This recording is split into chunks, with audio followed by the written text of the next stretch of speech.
Hello, David. Morning. Morning, sir. Can you just tell us about your favourite book that you've been reading? My favourite book? Well, it goes back 5 years, and it's a great book, and everybody should have one on their bookshelf. What is it? No, it's not that one. It's the Quran. How I got introduced to the Quran was I was on the plane coming back from New York. Yeah, that's over that way. Oh, no, it's not. It's over that way. And the thing is, believe it or not, really, this guy was reading a book. He left it on the seat when he got off the plane, like me. And you know what? I chased after this guy and said to him, "Hey, mister, you left your book." He said, "No, you keep it." I said, "Well, okay." So I kept it. And then I was waiting in the airport lounge in Heathrow. And what happened? I started to cry when I read the Quran. So I put the book down. I was happy. I was still the same. And then I picked it up again. I started to cry.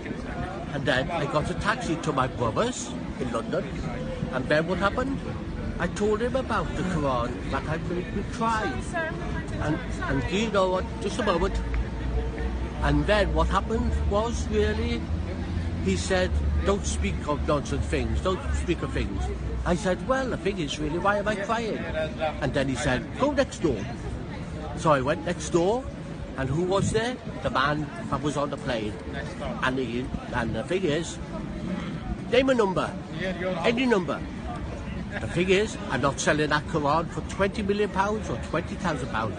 I read it twice a day, and not only that, I keep it under my pillow. And you also read it to people as well, don't you? I do, and I'm just going to go with that. And not only that, as an activity coordinator working with people with dementia, I read it to them. And the thing is, they ask me questions, I don't know all the answers, but I know there's one thing in the Quran. What is it? Truth. And if you was lost in the desert, or you was lost somewhere in town, you'd ask somebody away. What's the Quran? It's a map for life.